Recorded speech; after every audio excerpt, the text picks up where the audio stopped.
I really don't believe that people realize, Marcus, what Christian television is going to do, and to have Christian programming 24 hours, which we're going to have in the days to come.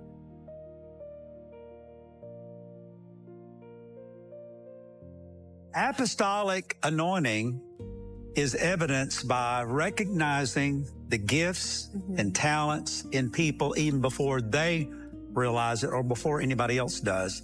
I think this is one of the most awesome stories for those that are watching today, because when I finally came to the conclusion that my sweetheart was going to keep me up on the set with him, I felt the Holy Spirit just so strong speak to me. And he said, I tell you what, you go and be yourself and I'll go with you. For nearly 3 decades, Joni Lamb was one of the most recognizable faces in American Christian television. Week after week, she appeared on screen as the warm, faithful co-anchor of a ministry that told its audience it existed to spread the light of the gospel around the world. Together with her husband Marcus, she helped transform Daystar Television Network from a scrappy local operation built on salvaged equipment into a global broadcasting empire reaching more than 64 million American households, more than any other Christian television network in the country. To the viewers watching from their living rooms, the Lamb family represented faith, success, family values, and the power of a divine calling pursued without compromise. But behind that carefully constructed image was a far more complicated story, one involving money, power, family conflict, allegations that were buried before they could be properly examined, institutional decisions that left witnesses silenced and discredited, and a pattern of behavior that did not end with Marcus Lamb's death, but continued, intensified, and ultimately fractured the very family at the center of the ministry Joni spent her life building. This is the full story of Joni Lamb, not the version that aired on Daystar, the version the documents, the recordings, the expense reports, the police interviews, and the witnesses have left behind. Before we move on, I'd like to ask you a small favor. If you appreciate this content, please take a second to like this video and subscribe to the channel. Over 99% of you watch the videos without subscribing. It costs you nothing, but it makes a huge difference to us. Thank you so much. Now, back to the video. Joni Trammell was born on July 19, 1960 in Colleyville, Texas, and grew up attending the Tremont Avenue Church of God in Greenville, South Carolina, where Christianity was not simply a weekly obligation but the defining framework of everyday life. It was at her home church during a revival meeting that Joni first encountered a young evangelist named Marcus Lamb, who had come from Georgia to preach. Marcus had been raised in Augusta, Georgia, and had already developed the kind of conviction and charisma that drew people toward him. He and Joanie developed a connection quickly. What began as a meeting between a visiting preacher and a young woman in the congregation became a relationship, and on August 6, 1982, Marcus and Joanie were married. The beginning years were not glamorous. They traveled together as evangelists, preaching wherever invitations arrived, often struggling financially in the way that young ministry couples without established institutions behind them typically do. Then, Marcus said he received a divine calling during a trip to Israel. He believed he was meant to build a Christian television station. They had very little money.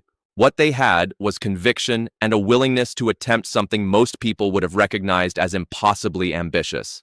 According to accounts Marcus later shared publicly, the couple recovered a broadcast transmitter from a dumpster and used it as part of the infrastructure for their first station. At 3 o'clock in the morning on October 12, 1985, WMCF-TV Channel 45, known as 45 Alive, launched in Montgomery, Alabama.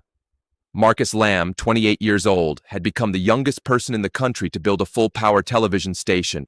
7 days after the station launched, their son Jonathan was born. Rachel followed in 1990, Rebecca in 1992. By 1990, the Lambs had already set their sights beyond Montgomery. They sold WMCF-TV to the Trinity Broadcasting Network and relocated to Dallas, Texas, where they acquired a struggling UHF station KMPX-TV Channel 29. That acquisition, completed in 1993, became the foundation of what they formally launched on January 1, 1998, as Daystar Television Network. The name came from the biblical reference in 2 Peter 1:19, the Daystar arising in the hearts of those who hold to the prophetic word, a name designed to convey the idea of light breaking through darkness. The network grew rapidly and aggressively. Within years, major figures in Christian broadcasting, Joel Osteen, Jesse Duplantis, Joyce Meyer, Jack Graham, and many others were appearing on Daystar's programming.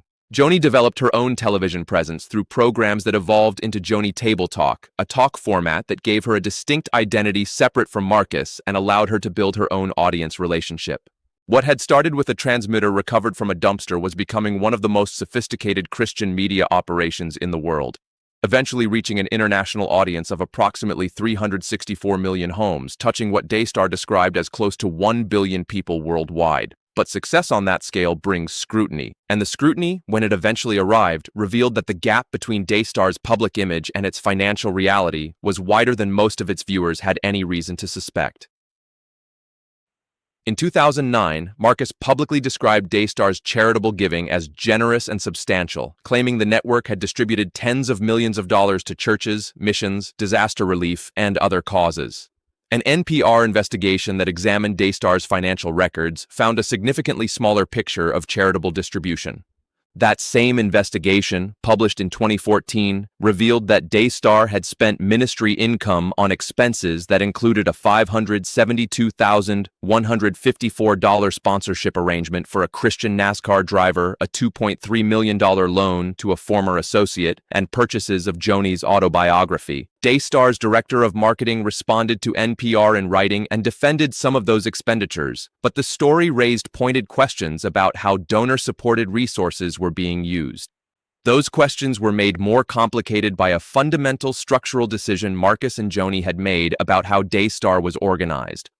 Unlike most major nonprofits, Daystar operated under a church umbrella, a designation the IRS recognized in a ruling that became the subject of the NPR report's headline, "Can a television network be a church?" The IRS says yes. That classification exempted Daystar from filing a Form 990, the public financial disclosure document that virtually every other major nonprofit organization in the United States is required to submit annually. It meant that the millions of donors who gave to Daystar had no formal public mechanism for examining how their contributions were managed, how much was spent on executive compensation, what assets the organization held, or what the relationship was between the ministry's finances and the Lamb family's personal wealth. That opacity intensified after 2020, when it emerged that Daystar had received a $3.9 million Paycheck Protection Program loan intended to help businesses retain employees during the COVID-19 pandemic. An investigative report revealed that during the same period Daystar received those government funds, Marcus Lamb had purchased a private jet. Under public pressure following the investigative reporting, Daystar returned the $3.9 million. But the financial questions were only one part of what was accumulating beneath the surface. In 2010, the most damaging controversy of Marcus and Joni's public life arrived not from an outside investigator but from Marcus himself. He appeared on Daystar and admitted that he had engaged in an extramarital affair. The revelation stunned viewers who had spent years watching Marcus and Joni as a model Christian couple. Marcus and Joni described themselves as targets of extortion and said they were going public because they were being threatened. Joni spoke about heartbreak and forgiveness. They appeared on Dr. Phil together. They presented the story as a testimony of a marriage choosing to survive through faith. But the story behind that public presentation was significantly more complicated than what appeared on screen. Jeanette Hawkins was a media professional who had left a $250,000 per year position in secular broadcasting to join Daystar in 2005, accepting a salary of $80,000 because she believed the ministry was genuinely what it presented itself to be. According to her account, which she detailed in a March 2025 interview with the Roy's Report, what she discovered inside the organization was not the godly environment she had expected. She became aware that Marcus Lamb had carried on a 7-year relationship with a high-ranking Daystar employee. Marcus was not conducting a brief lapse. According to NBCDFW reporting citing court documents, the relationship had lasted years, and employees had discovered what were described as many lewd statements in emails Lamb had written to the woman. Hawkins reported what she knew to a superior. According to her account, Daystar pressured her to cover it up, to lie on the Lamb's behalf, and to remain silent about what she had witnessed. She refused. What happened to Jeanette Hawkins after she refused is a chapter of the Daystar story that most of its viewers never heard. By her account, life inside the organization became unbearable. She resigned, she became suicidal, and was involuntarily committed to a psychiatric facility. Marcus and Joni Lamb went on national television, characterized Hawkins and 2 other former employees as extortionists, and described the situation as an attempt to blackmail them. Daystar sued 3 former employees, claiming they had attempted to extract $7.5 million from Marcus Lamb. Hawkins disputed the characterization entirely. She described what followed as being followed by private investigators, blacklisted from both Christian and secular media, and left in a condition she described, in her own words, as being spiritually raped. Her lawsuit against Daystar was eventually settled. The terms were not made public. Marcus and Joanie were never charged with any crime. But the documented record of that episode, the length of the relationship, the internal knowledge among Daystar staff, the pressure applied to at least one witness who refused to remain silent, the public characterization of that witness as an extortionist, and the private investigators who reportedly followed her afterward established a pattern that would reappear in documented form more than a decade later when a different family member refused to remain silent about a different set of concerns. Jeanette Hawkins told the Roy's Report in 2025 that Daystar had pressured her to cover up and lie for the Lambs. She described that as a pattern she later recognized as evident in the more recent Daystar scandals. She was right. The pattern was not unique to 2010, it was institutional. Jonathan Lamb had grown up inside everything his parents built. After graduating from Oral Roberts University, he joined Daystar's staff in July 2008, initially serving as director of operations and eventually becoming vice president of the network. He served in that role for over 15 years. Susie became his wife and appeared alongside him in Daystar programming. From the outside, Jonathan appeared to be exactly what the network's next chapter would look like. Marcus and Joanie's only son. A man who had spent his adult life working inside the ministry his parents created. The heir apparent. But the internal relationships were more complicated than the screen could show. According to Susie's account, shared in detail during a family counseling session with Denise Boggs, her earliest experiences inside the Lamb family had been painful ones. She was reportedly taken into a master bedroom by Joni and Rebecca and questioned about her intentions toward Jonathan. Were her motivations genuine? Was money part of the reason she was involved with him? The encounter left an emotional mark that Susie carried privately for years, through marriage, through ministry work, through joint television appearances, through everything. When she finally described what she had experienced during a family counseling session, Marcus reportedly wiped tears from his eyes and apologized. He had not known. He had been, by his own emotional admission, unaware of something that had defined his daughter-in-law's earliest relationship with his family. The gap between what the Lamb family broadcast and what lived inside it ran deeper than the cameras could reveal. Then came the dispute over a more serious allegation. According to the source material and subsequent investigative reporting, Jonathan and Susie's young daughter disclosed something deeply disturbing. The child's account and the family's response to it became the central fracture point of everything that followed. Jonathan and Susie brought their concerns to Marcus and Joanie. A pastoral counselor, Denise Boggs, brought in a licensed forensic professional, Debbie Leonhardt, to properly assess the situation. But according to Leonhardt's own later account, shared with Jonathan in November 2023 and subsequently verified by the Roy's Report, the forensic assessment was shut down before it was complete. The portion of the evaluation where the person of concern would have answered questions independently, without a spouse present, was never conducted. Marcus had told Jonathan the person had been cleared. Leonhardt told Jonathan that no such conclusion could be supported by an incomplete process. Marcus had told Jonathan something that the forensic record could not validate. Marcus Lamb died from COVID-19 complications on November 30th, 2021. He was 64 years old. Millions of viewers watched Daystar's coverage of his final weeks with grief and prayer. He had been the institutional center of the ministry, the dominant voice, the founding vision. His death left Joanie in control of an organization that was now carrying unresolved questions about a family member's conduct toward a child, a forensic process that had been terminated prematurely, and a family succession that had never been publicly clarified. Then, within 2 months of Marcus Lamb's death, Doug Weiss, a Christian counselor and sex therapist who had appeared in Daystar's orbit, filed for divorce from his wife of more than 30 years. Joanie and Weiss began a relationship. On June 10, 2023, Joanie married Doug Weiss. For Jonathan and Susie, the issue was not simply their mother's personal decision. They had serious theological convictions about the biblical grounds for divorce and remarriage, and they did not believe the circumstances of Weiss's divorce met those grounds. They could not, in good conscience, publicly endorse the marriage on Daystar's broadcasts. What followed demonstrates precisely why the pattern Jeanette Hawkins recognized was not a coincidence. Joni demanded that Jonathan and Susie read a favorable viewer comment about her marriage to Weiss during a Daystar broadcast. They declined. Susie was removed from her co-hosting role. Jonathan was summoned to a meeting with Joni and church leader Jimmy Evans. He recorded that meeting. Audio reviewed by the Roy's Report documents Evans and Joni telling the couple to submit more than 100 times over the course of the conversation, with Evans reportedly describing Joni as the voice of God to Jonathan at Daystar. Jonathan was given conditions for remaining inside the organization, conditions involving recordings, public endorsement of the marriage, and confidentiality agreements. He refused to sign the non-disclosure agreement. The board gave him 24 hours to decide.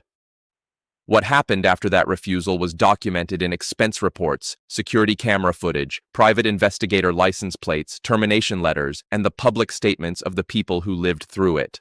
Shannon Kelly, Daystar's head of security, was captured on the network's own security camera, placing a GPS tracking device in the trunk of Jonathan's company vehicle. Expense records verified by the Roy's Report show the trackers were purchased in October 2023, contradicting a later claim that all vehicles had been equipped with trackers 2 years earlier. Jonathan's salary was cut from $250,000 to $150,000. Both of Susie's parents, who were also Daystar employees, were fired. Susie's salary was reduced to $1,000 per month. A private investigator in a purple car followed Jonathan and Susie and their children through local streets. Jonathan confronted the man on camera. The investigator confirmed his profession but declined to say who had hired him. On November 16, 2024, Shannon Kelly arrived at Jonathan and Susie's home wearing a bulletproof vest and carrying a firearm to deliver a formal termination letter. Jonathan noted it was a Saturday. Daystar had never previously fired anyone on a Saturday. His home security camera recorded the delivery. After 16 years of working inside the ministry his parents built, Jonathan Lamb's career at Daystar ended on a Saturday morning when a man in a bulletproof vest came to his door. The story did not end there. After Jonathan's termination became public and investigative reporting began exposing the documented record, additional details emerged. The Roy's Report obtained exclusive police interview footage of Joni Lamb's own housekeeper, Sylvia Torres Gonzalez, speaking to Colleyville Police Detective Nick Garcia. Through an interpreter, the housekeeper described what she had seen and heard at Daystar's 2021 executive retreat in Miramar Beach, Florida, where the incident involving Jonathan and Susie's daughter had escalated into a family confrontation. The housekeeper's account, given to police, most closely aligned with Susie's version of events. She described the person of concern going upstairs, Susie screaming Jonathan's name, Jonathan running upstairs, and the person returning to the main floor repeating the words, "I'm sorry." She also described a pool incident at Joni's home, describing kissing behavior she found memorable enough to report to a detective. Josh Brown, Rachel Lamb Brown's husband and the family member whose conduct was at the center of the allegations, has denied all of it forcefully and completely. He provided his own recorded police interview denying the allegations and attributing the entire ordeal to Jonathan's desire to seize power at Daystar after Marcus's death. Colleyville police closed their investigation in May 2025 after the child did not make a formal legal outcry to authorities. They stated they would reopen the case if she did. No charges were filed. Those facts are part of the documented record and must be stated clearly, but also part of the documented record is the housekeeper's testimony. The forensic counselor's statement that the assessment was never completed, and the gap between what Marcus told Jonathan and what Debbie Leonhardt told Jonathan about whether anyone had been properly cleared. By January 2025, at least 40 ministry partners had pulled their programming from Daystar over the controversy, including Joyce Meyer, Greg Laurie, Jack Graham, Joseph Prince, and many others. The network that had once defined Christian broadcasting partnership was watching decades of relationships dissolve in a period of months. Joni Lamb died on May 7, 2026, at the age of 65. Reports indicate she had been battling bone cancer, though Daystar has not officially confirmed the cause of death. She died not in her home in Bedford, Texas, but reportedly in Mexico at an alternative treatment facility called Oasis of Hope, where sources told the Roy's Report Doug Weiss had taken her on a Monday. She died on a Thursday. Jonathan was not called to her bedside. He was, according to his wife Susie's post on X, down the road when Joni died. He learned of his mother's death approximately 10 minutes before Daystar announced it on social media. He learned it from Daystar's attorney, not from his sisters or from Doug Weiss. He was not invited to the burial. At Joni's memorial service at Gateway Church in the Dallas area, Jonathan was the only Lamb child not invited to speak. He was seated to the far right of the stage, partially behind a camera, separated from the rest of the family group. The first public figure at the memorial to acknowledge Jonathan's presence by name was President Donald Trump. Jentizen Franklin preached a nationally broadcast eulogy in which he described anyone who criticized Joni Lamb as opposing God and said he had been instructed by God personally to deliver that message from Joni's memorial stage. Daystar later posted 8 promotional reels of that eulogy across its social media platforms. Then came the disclosure that may carry the most emotional weight of the entire story. According to a source interviewed by Julie Roys of the Roys Report, a close family friend who had spoken directly with Daystar board member Tom Callender in the days following Joni's death, Callender told her, while crying, that Joni Lamb had said to him approximately 3 weeks before her death, "If Jonathan tries to reach out, give him back Daystar." The woman relayed that message to Jonathan. A meeting before the funeral was discussed. Tom Callender said he was on board. And then he spoke to Rachel and Rebecca. The meeting did not happen. The meeting after the funeral has not been reported as happening either. 3 days after the funeral, according to the source's account, Tom Callender sent a text asking her to correct her statement immediately and asserting that he had never shared any such thing with her. That is the final chapter of the documented record as it currently stands. A woman who reportedly told a board member in her dying weeks to restore her son to the ministry she spent her life building. A son who sat behind a camera at her funeral and was not invited to her grave. A board member who reportedly cried delivering the message and then denied it in a text.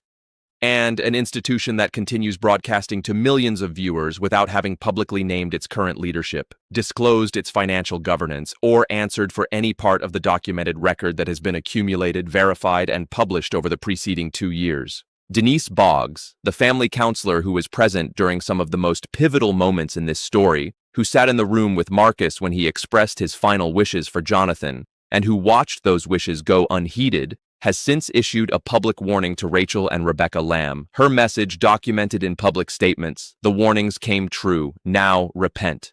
Jeanette Hawkins, the broadcaster who tried to tell the truth about what she saw inside Daystar in 2010 and was publicly called an extortionist for it, told the Roys Report in 2025 that what had been done to her was a pattern. She recognized it in what had been done to Jonathan and Susie 15 years later. She said she hoped baby Lamb would get justice. The housekeeper who watched what she watched and heard what she heard at Miramar Beach sat across from a police detective and told him what she remembered, even knowing she might lose her job for saying it. The forensic counselor who ran an assessment that was shut down before she could finish it told Jonathan the truth about what the incomplete process could and could not support, even after Marcus had already told him something different. Each of those women told the truth at a cost. Jeanette Hawkins paid for it with her career, her mental health, and her reputation. The housekeeper paid for it with the risk of her livelihood. Debbie Leonhardt paid for it with the task of telling a grieving son that the promise of resolution his father had given him was not supported by the evidence. Joni Lamb built something extraordinary. The transmitter from a dumpster became a network. The network became a global broadcasting institution. The institution touched, by its own accounting, approximately 1 billion people worldwide. That achievement is real. It is historical. It will not be erased. But her legacy, like that of every person whose life was inseparable from the institution they built, cannot be understood by looking only at the reach of the broadcasts. It has to be understood by looking at what happened to the people inside the institution, what happened to Jeanette Hawkins, what happened to Jonathan and Susie, what happened to the child at the center of allegations that a forensic process was shut down before completing. What happened to the family member Joni reportedly wanted restored in her final weeks, who learned of his mother's death from the organization's attorney 10 minutes before it was announced to the world. Ministries do not outlive their integrity simply by continuing to broadcast. They outlive it or fail to, based on whether the people who inherit them are willing to reckon honestly with what the people who built them left behind. That reckoning, for Daystar, has not yet happened. The cameras are still rolling. The ministry is still asking people to believe in it. And the questions surrounding the Lamb family, documented in expense reports, police interviews, board meeting recordings, and a housekeeper's tearful testimony to a detective, are still waiting for answers that the institution has not provided. Joni Lamb's story is not a simple story of success or failure. It is a story of what happens when an institution becomes so intertwined with one family's authority, one family's image, and one family's private decisions that it can no longer separate the ministry from the family's unresolved wounds. That is the real inheritance Daystar has been left. And the question of what it does with that inheritance may be the most important chapter the network has yet to write.